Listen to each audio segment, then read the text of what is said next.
Hi, I'm Bob, And I'm Sherry. and this is Mostly Politics with Bob and Sherry. And today we have the pleasure to interview Mr. Sean Meloy, who was the Democratic candidate for Congressional District, Pennsylvania, District 17. And Sean, I'm going to have you talk about your extended political background that you have involved with the Democratic Party. But let's start with when you were in high school. You organized the Young Democrat group in Hampton High School. What was your motivation, inspiration to get involved so early in politics? Yeah, it all started when I was from Boy Scouts. I was in Boy Scouts, eventually became an Eagle Scout, um, you know, uh, ran for leadership there, right? You have to step up and run and serve in order to advance, and ran for patrol leader, ended up running for senior patrol leader, which is the person who runs the troop. And that was my first real taste of, democracy, and so, and I, as a leader, right, had an impact, right, positively impacted the members of the troop and realized the power of the vote. And that's how I got involved in government. It was also, 2004. George W. Bush was running for re-election. Hampton was pretty conservative back then. It's still conservative, but it was very, very Republican back then. And I think what I've realized through the course of my campaign is, I was actually fighting for John Kerry, right, because he was against the idea of we needing a constitutional amendment to outlaw gay marriage, which is one of the biggest tenets of George W. Bush's reelection campaign. And so, by starting that group, I was, and fighting for Democrats, I think I was secretly fighting for myself, even though I didn't realize it at the time. I wasn't out.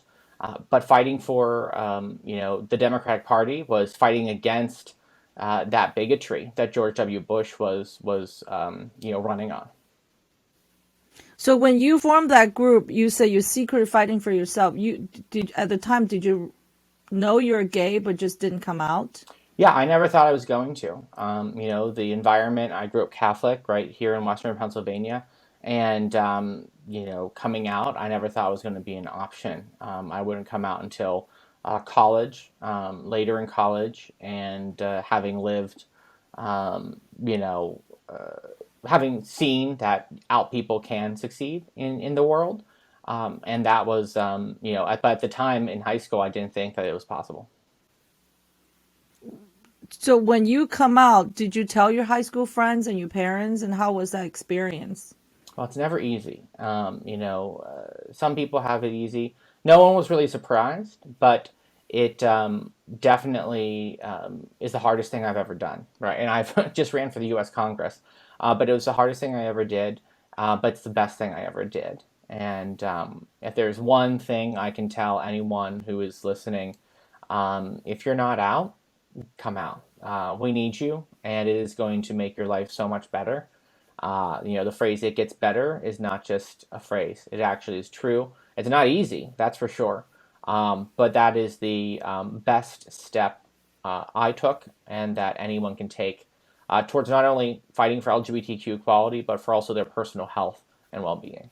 So you've been involved with the Democrat Party then since high school. Can you talk about some of your involvement since then? Absolutely. I went to Penn State to be a social studies teacher. Uh, Ran the College Democrats there for the 2008 campaign. So, Barack Obama. It was a really interesting and experience and learning so much. And, got me involved in policy, right? Politics makes policy. And so I ended up working my first job on Capitol Hill with Congressman Mike Doyle and seeing how politics impacts legislation and vice versa.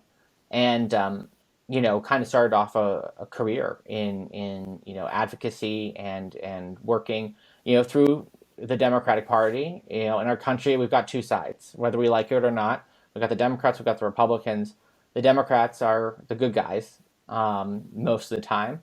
They're certainly not always correct, but they are certainly the better of the two parties when it comes to fighting for equality, when it comes to fighting for families like mine, working and middle class families, when it comes to justice, and when it comes to just basic fairness, um, and looking out for one's fellow man. The Democratic Party has been my home, and I've been fighting to make it better in those many years of service. Hasn't won me some friends, but overall, I think we've come a long way when it comes to the Democratic Party getting better in how it can best advocate for the supermajority of this country. So, what kind of positions have you held? I mean, are you a committeeman? Yeah, so I've served at every level. I was at the precinct level on the committee in Hampton for many years. I was elected to state Democratic committee, or appointed and then elected in 2017.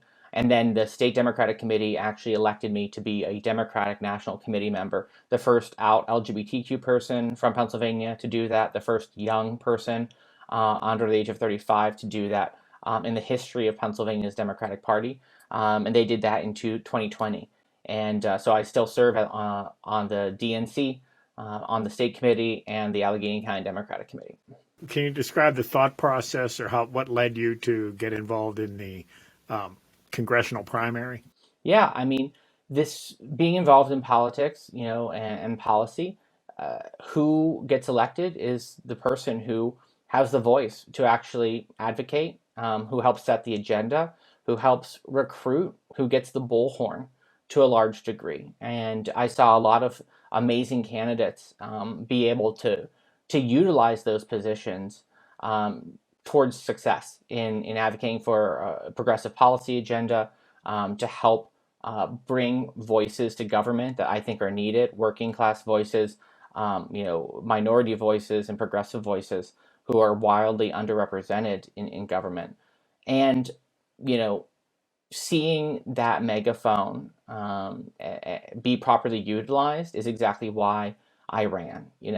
Anise Parker, who was the former mayor, who is the former mayor of Houston, first woman to be mayor of a top 10 city. Uh, she's always said, being in an office is not a place to be; it is a tool to use. And so I felt my background and experience, uh, you know, uh, fit running for Congress, and I thought that I could utilize that as a tool to help make sure that Western Pennsylvania got the representation it deserves, and continued to move the agenda of the Democratic Party forward. And it didn't work out, but overall, that's why, and I still believe in that idea that we need people who are going to use office to fight for authentically for their community and as a tool to help make sure that our government actually fights for the people it's meant to represent.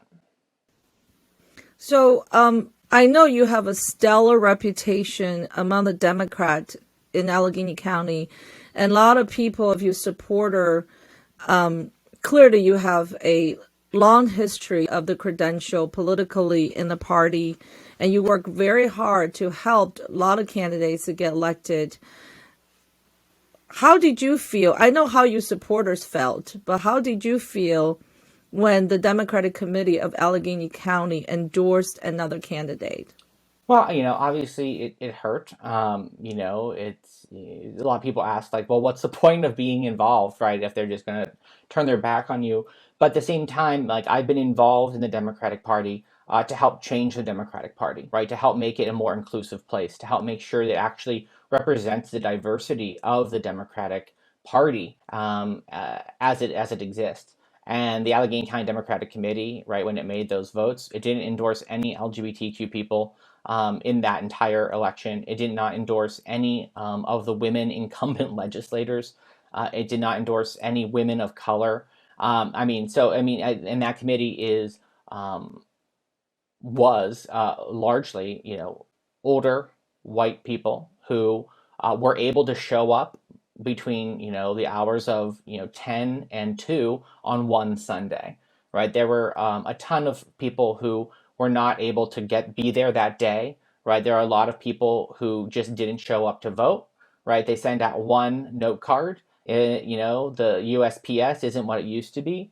But if you miss that note card, you have a family trip, you have a kid who's sick, you have a parent who's sick, or if you're sick, if there's no way to vote absentee, So not only does the ACDC, as it was constituted, not actually look like the Democratic Party, but it also wasn't really representing small d democratic values that I think that our party has been fighting for, right? A way to vote early, a way to vote absentee, a way to have your voice heard. In my race, I think less than 42% of eligible people actually voted. That's pretty weak for people who are supposed to be the leaders, and calling the shots. And and so yeah, it was disappointing, but it wasn't surprising at the same time. I've called out the party for not being inclusive before, gone toe to toe with them at the state and local level. When it comes to LGBTQ, AAPI, and youth inclusion, when it comes to delegates, when it go to the conventions, because I know the rules, right, and they should be following them, and they should be setting goals that are realistic, and then actually meeting those goals. And so, calling folks out sometimes doesn't make the best of friends, but the fight continues. There's no reason to give up, and I think that the party is hopefully going to be reformed here soon, and I'll be definitely be fighting to help make sure that those reforms happen. And I understand after the primary, a lot of the more progressive side of the younger party that you probably represent has got elected as committee men and women. It looks like that might be a reorganization. Do you think that that's the kind of change the your side of the party is looking for? Yeah, I wouldn't even say it's, ideological. I would say it's kind of people who want to have a functioning party, right? We're the second largest county in the Commonwealth of Pennsylvania, one of the biggest swing states in the most powerful country in, the history of the world.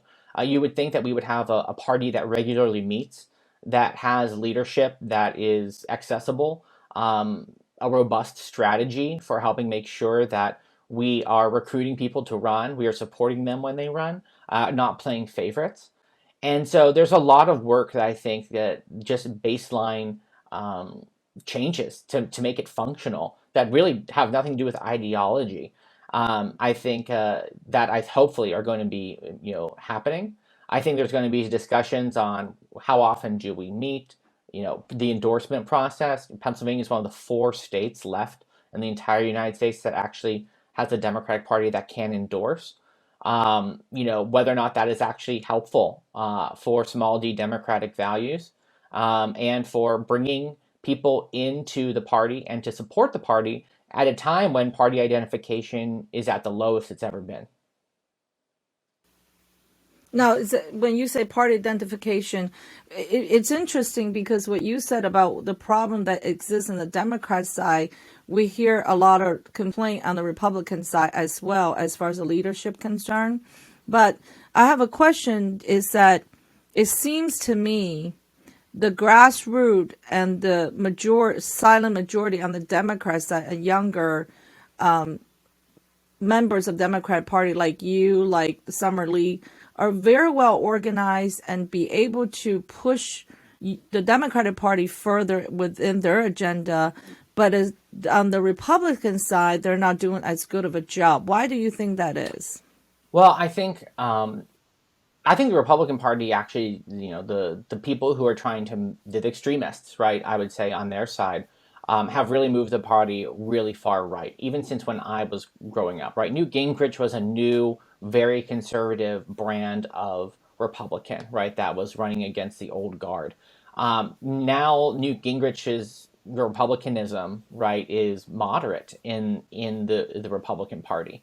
And so I think that the people who like the Donald Trump agenda, they've actually organized really well. I think that where they haven't been able to organize as well as kind of the more establishment Republicans is they haven't picked one person to rally behind, right? The establishment failed to rally behind, um, you know, uh, Lou Barletta in the governor's race until it was too late. And a lot of the establishment, right, came really close in their, support of David McCormick, right, who's just a old school Republican, wants low taxes for billionaires, right, wants, to make sure that corporations don't pay their fair share, right? Low taxes for the super wealthy while the middle and lower class pay for them, right? Standard old Republican stuff.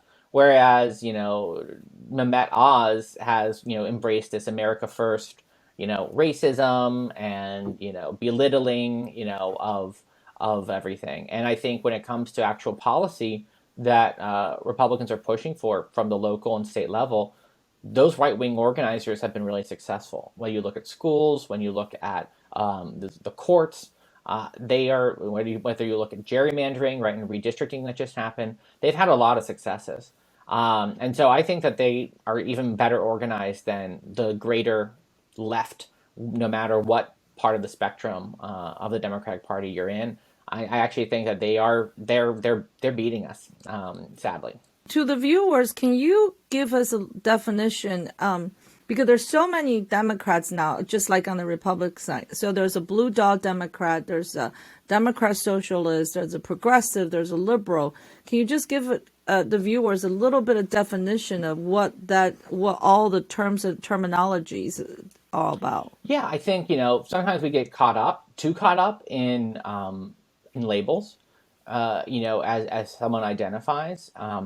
As opposed to what they'll do, what their record is, what they've done, and what values they hold. In my congressional race, I was the only person who identified as a progressive because I think we should make some progress, right? And at the same time, other folks don't want to pick a lane or an ideology. To them, I ask, what are you going to do? What is your background? And how are you going to actually fight to make the lives better for the American people? And I think that the real difference comes whether you're looking to maintain the status quo, right, which frankly is a government that doesn't work for families like mine and a majority of the voters and even non-voters in our country. Or are you going to work to help make sure that government isn't looking out for the millionaire and billionaires?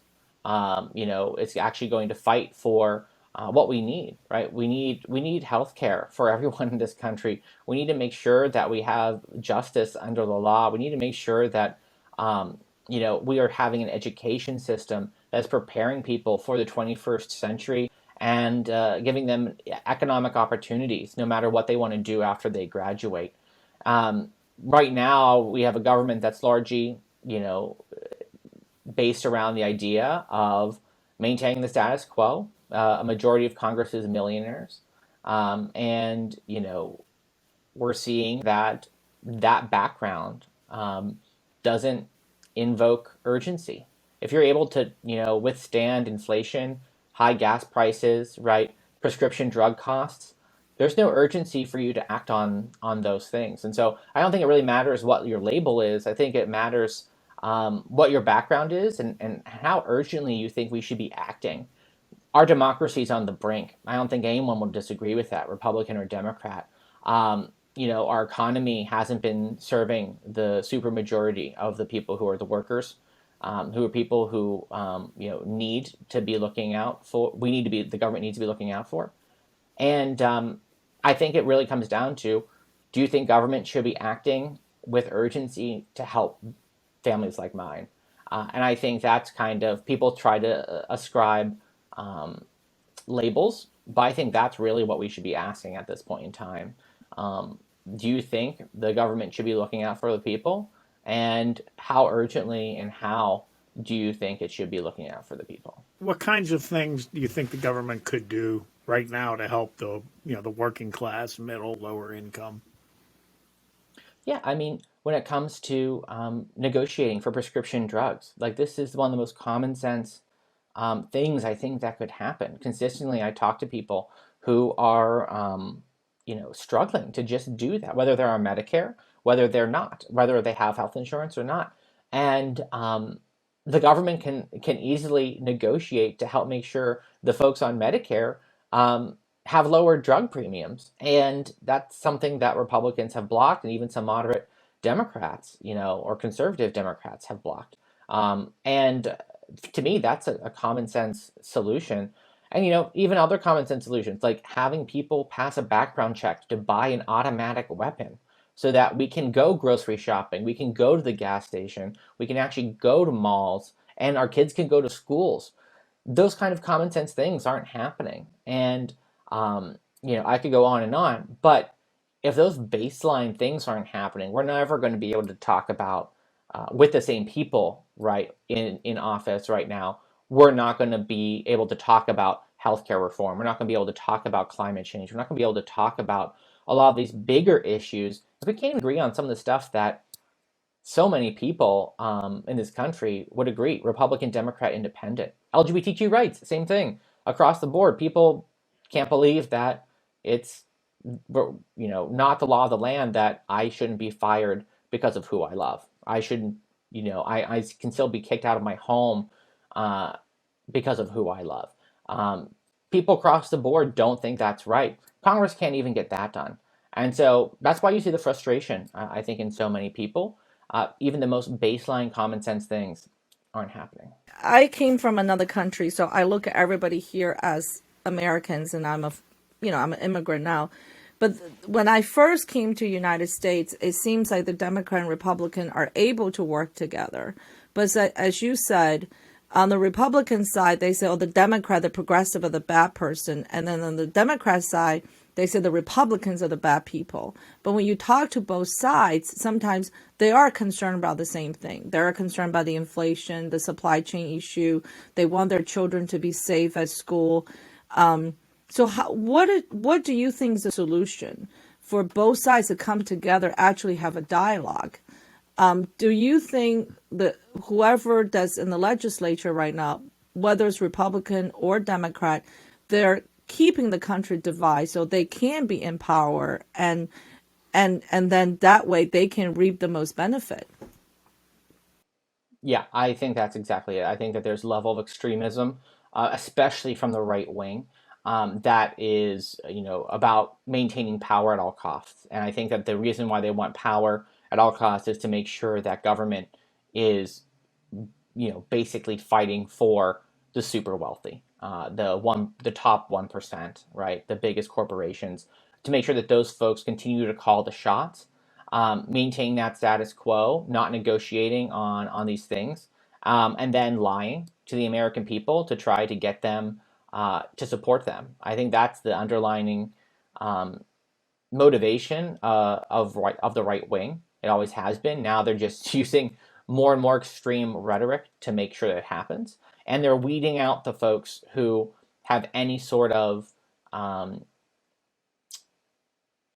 idea of compromise, or willingness to compromise, or even to call out fallacies and lies and insurrection. Right? I mean, all these Republicans who voted to impeach Donald Trump, as he should have been, or voted for the January 6th investigation to even look into the people that were beating up police officers that caused the death of people at our capital, and caused the evacuation of our government at the most important time, at its most important time, right? The peaceful transition of power.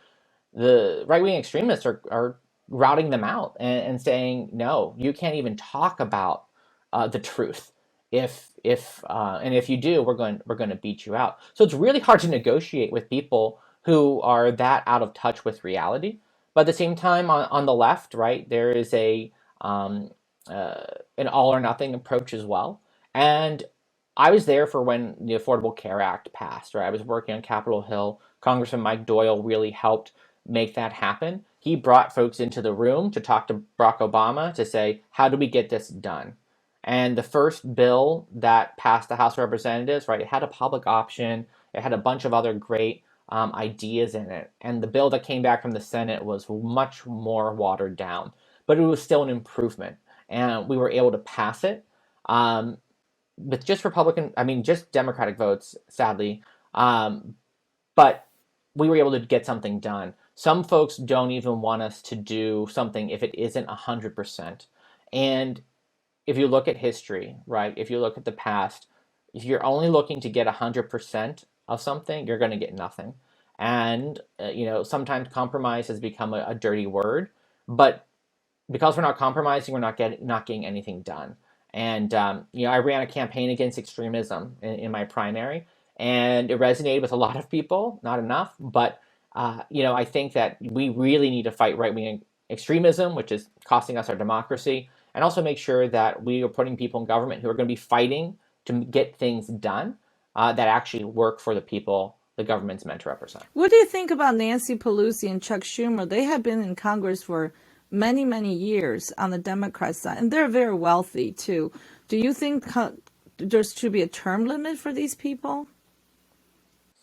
Well, the thing about term limits is that, they're reelected every Congress. And so, just like, every member of the House of Representatives is up for election every 2 years, every senator every 6 years. And so I think it does have, I think the impact of money in politics is one of the biggest problems with our democracy.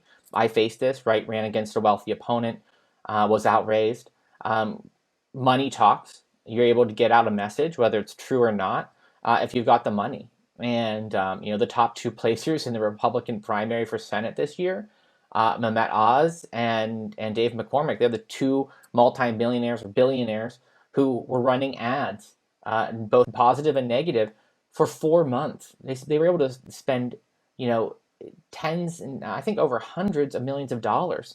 That's just not possible for normal, middle class or working class people. And if that's what you have to do and to get into government, it's no surprise that government isn't looking out for normal folks. People like Nancy Pelosi, who's been in office for so long, it's really also, isn't it, about the party? And I mean, is Nancy Pelosi ever going to be worried about losing an election? Because she's such an asset to the party because of her senior position. So if you serve long enough, it becomes sort of almost automatic to get elected.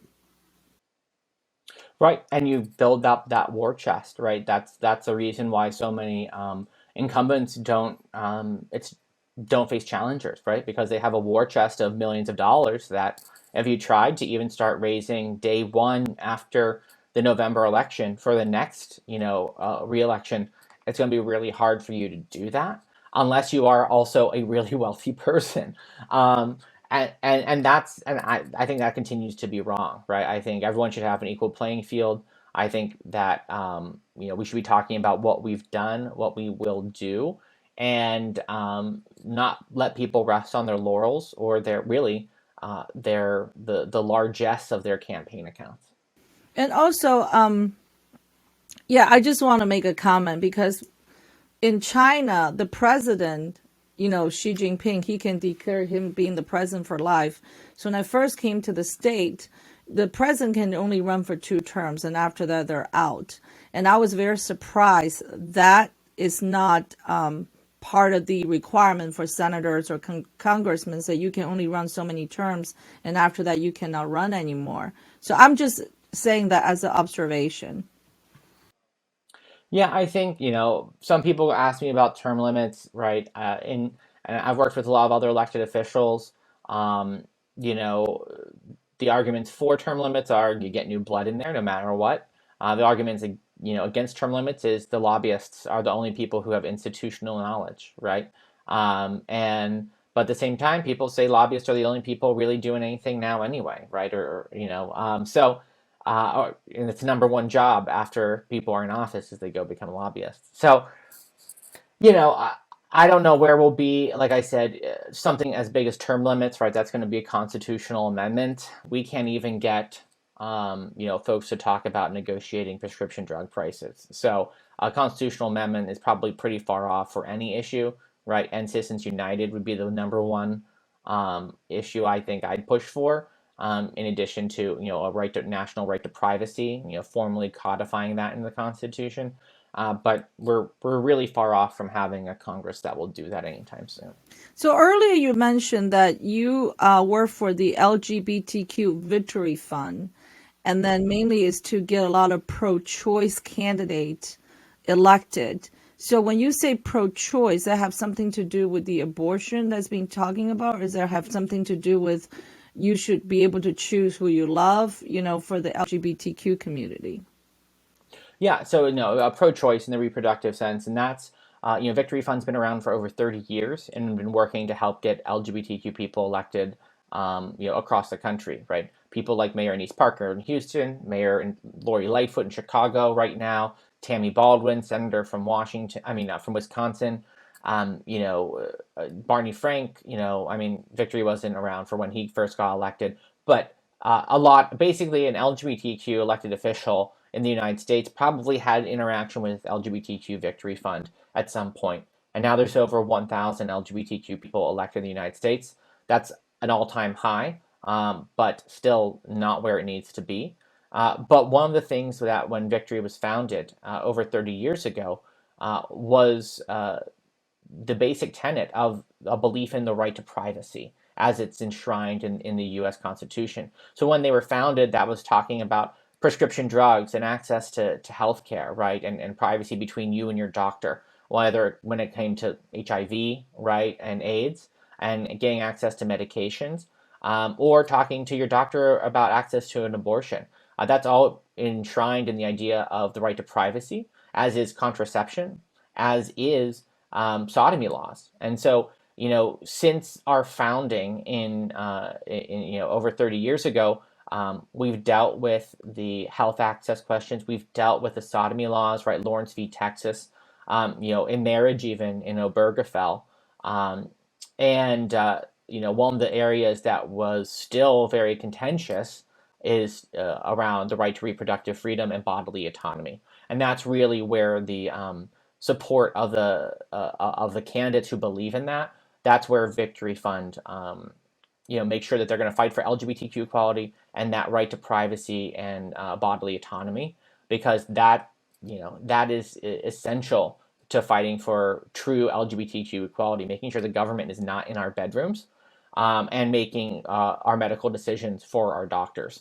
And so that's where that comes from. And we've elected a ton of great people. We still need to elect over 30,000 more LGBTQ people to office in order to have a baseline level of parity, right? Over 8% of this country is LGBTQ, whether we want to acknowledge that or not. And when it comes to Generation Z, it is almost 20%.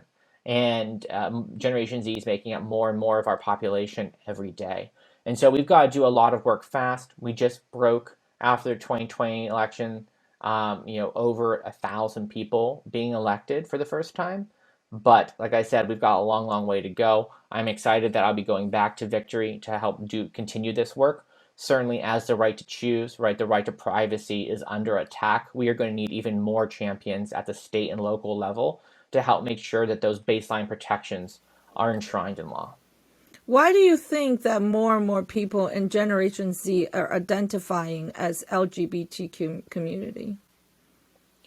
I think that they've had access to seeing a world where LGBTQ people are successful, one that older generations fought very hard for, right?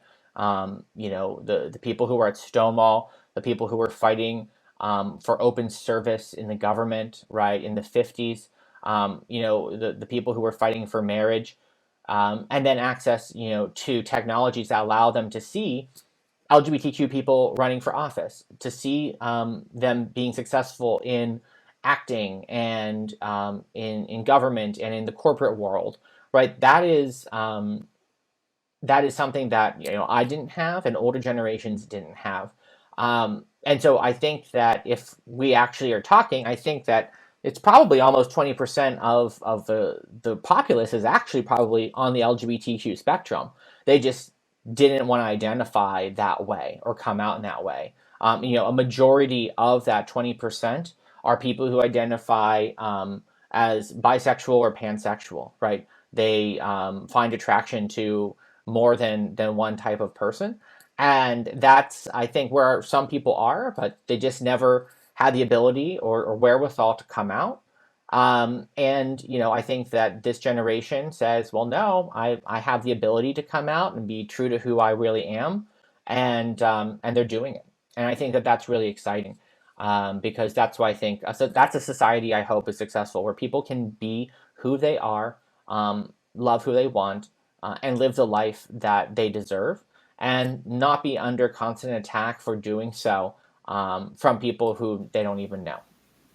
So when you say you need another 30,000 representative to be elected into office to represent the to advocate for the LGBT community, how did you get that number, 30,000?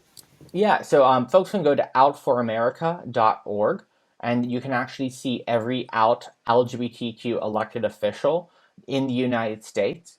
And you can see the percentage there. And, I think we're at 0.02%.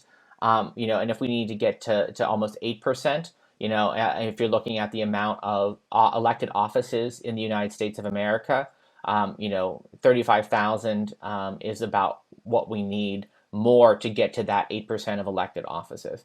And so the methodology is all on there, but that number is only going to grow. And I think we need more people in office now more than ever as we see these right wing extremists come for our community in a way they haven't for quite some time, trying to undermine the successes we've made in the last 30 years. And we need champions in office who are going to speak truth to power and say no to these draconian ideas that government should be in the bedroom, that the government should be dictating our private lives, and that is what we need in this moment. We need people to step forward and get into office. So what do you say to the heterosexual people like me? And I say, okay, if you go into office to advocate for the LGBTQ community, would you also advocate someone like me who is a heterosexual female and have a traditional family, husband, wife, and kid? What do you say to those people that are afraid you won't be advocating for them as well? Well, I don't think that there's going to be a lack of people who will be your advocate. But I also would, say that these candidates would be your advocate as well, because these are folks who have a level of empathy, and that's why they make so much, they make better leaders, right? They're empathetic. So they understand, they like to listen, they like to try to fight for everyone in their community because they're from a group that is not fought for. And so when it comes to you and your family, right, they're going to be fighting to represent their community authentically, to make sure that they're doing the best that they can. And that's consistently what we've seen when LGBTQ people are elected. They are the best advocates, for not only LGBTQ people because they have that lived experience, but for their communities writ large because they have that level of empathy and desire to serve. And I think that that's something we need more of in government because that empathy, guess what? It leads to urgency because there's so many people hurting right now. There's so many people who are looking for government to answer the call, and it isn't. And I think LGBTQ leaders are in a unique position to help make sure that that happens. And you mentioned just the last question. I think I can talk to you forever. So many questions. Now, so Biden has been the president for the past year and a half. Clearly, it's been a rough presidency. And we have inflation, we have supply chain issue, and part of it has something to do with COVID.